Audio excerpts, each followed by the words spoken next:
Hey everyone, how's it going?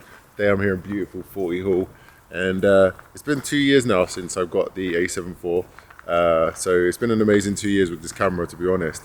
I've been using it for pretty much everything. So I thought I'd just give you a little rundown how it's been with this camera, how the footage looks. I mean, obviously all the vlogs you've seen on this channel have all been with the A7IV, and you can see the quality is really high. Like, you know, the colours in it are absolutely incredible and stuff. But I thought I'd just tell you how my experience with it has been, what the good points are about it, what the bad points are about it. Obviously it's been out for 2 years now, so it's a lot cheaper than it was when it, you know, a couple of years ago. So if you're still thinking to get a new camera and you're thinking about the A7IV, hopefully this video will help you make a decision. Joining me today, I've actually got my sister and my nieces.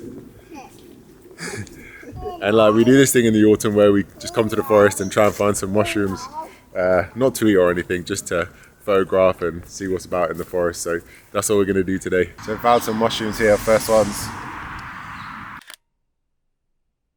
What's that? Well, 2 different species of the same piece of tree. Where are they? Oh wow, look at them. Where are they? They're there, on the tree. More mushrooms. Oh, there. Alright, we're going to go photograph them. So we've found quite a few mushrooms so far already. How many mushrooms have we found, Chris Andy? We found 4. So one of the things that first attracted me actually to this camera, and by the way, right now you're hearing the audio straight through the camera. There's no external microphone on it, so which is one thing I actually did find amazing about vlogging on this camera was when I did actually try external microphones, the audio from this camera was actually better than a lot of the microphones I found. It can be quite loud in the highs, but I quite like that. I quite like the kind of voices that it picks up and stuff like that. But one thing I found about this camera was the stills on it produced are absolutely amazing. Mushroom! Wow, should get a picture of it. Look at that. So one of the first things that actually really drew me to this camera was the fact that it's a hybrid, and it takes amazing stills and amazing video. You know, like the stills that come from this camera are absolutely incredible. The autofocus, everything about it is amazing. But also, it shoots 4K 60 frames per second. But there's one downside to that, and that's the only thing I don't like about this camera.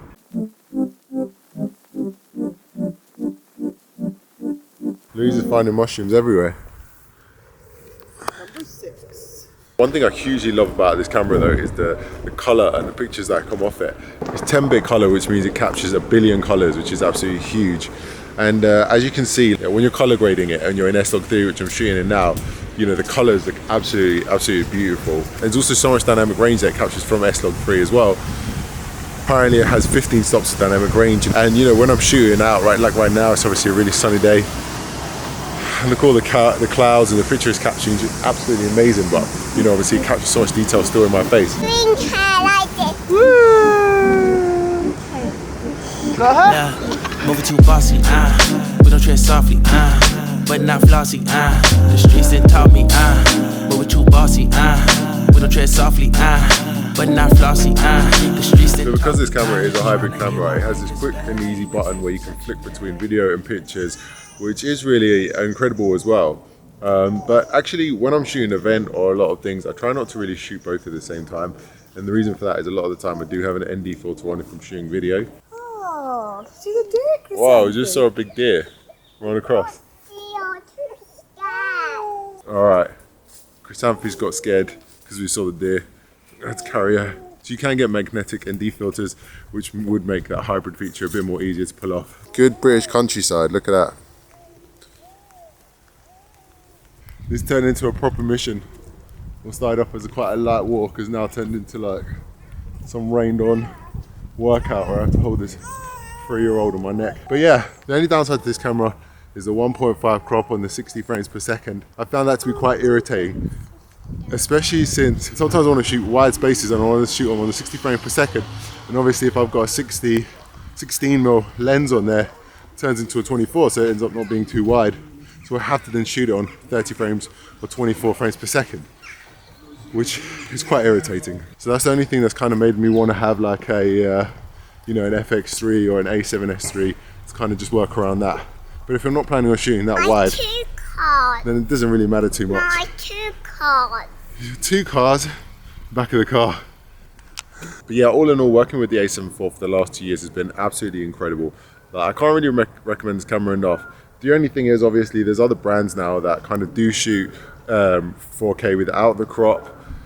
And there is actually, you know, APS-C cameras like the FX30, which, you know, shoot in 4K and they just have the crop built in. Personally, I don't really like crop kind of cameras. I had the A6400 a while ago, and I do just feel a bit like, you know, you can't get that super wide kind of look that you want. So if you have like a 16mm lens, it is like a 24 and stuff. So I kind of like to get that real wide look, you know. I would just much prefer full frame cameras. And the fact that the A7IV has that crop in it is kind of a bit irritating. And especially because, you know, Sony did that to kind of make people buy the A7S III or the FX30, because there's no reason why this camera shouldn't be able to handle the, you know, 4K at full frame. I think that's the only thing to consider is the crop. And if that's really gonna, like, you know, have an impact on the work you do, like if you're shooting a lot of landscape or spaces like houses and the inside of houses and stuff, then that crop can be a bit irritating because I can't get that really wide look. Apart from that though, like I said, I can't recommend this camera enough. It's also incredible in low light. I used to shoot a lot of DJs and events and like live music, and so many times I was in really dark places and it still just managed to capture a lot of details. So that's actually also incredible about it. And in fact, when I've rented the FX3 and the A7S III and I've compared the images from this to the FX3, I actually do prefer the image on this. I'm not quite sure what it is, but I find it a tiny bit less grainy. I don't know if that's because it's got more megapixels. I know people say though that the A7S III is better in low light, but I found it to be quite the opposite. I found like the A7IV to be kind of a lot better in low light and still quite sharp. Maybe that's because it's my camera and I know how to find ways to make it look good in kind of every situation, because I've been through quite a lot of situations with it.